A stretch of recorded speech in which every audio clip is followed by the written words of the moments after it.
Once the debate has been set up by the first speakers on each side, the speaker roles tend to be very similar. The second speakers on each side have roughly the same 3 duties. The first duty of each second speaker is to clash with the other team's arguments.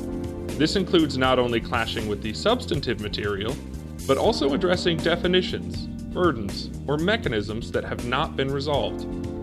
Additionally, remember that in World Schools debate, it is much better if teams come to a reasonable agreement of the definitions and burdens, rather than continuing to haggle over them.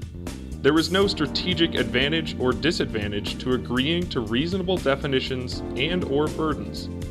The burdens that are being set as criteria for the debate should be equally achievable by both sides. This clears up the goals of the debate and allows the debaters to engage in the substantive material, which is the most important part where judges ought to focus their energy. From this point, the debaters should go on to clash with any of the substantive material given by the other side. If a mechanism was given, this would be considered part of the substantive clash. Engaging substantive arguments should be done on a pragmatic and principled level.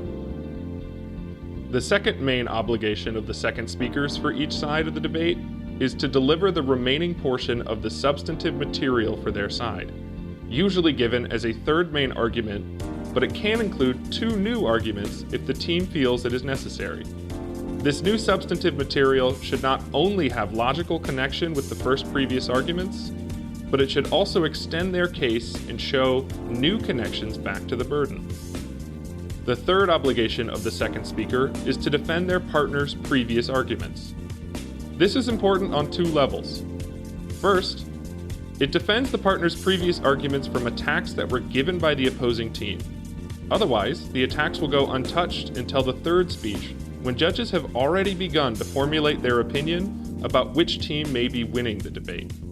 Secondly, this strategy connects the second speaker's arguments to their team's first speaker's arguments. Each team should show how they are working together as a cohesive unit.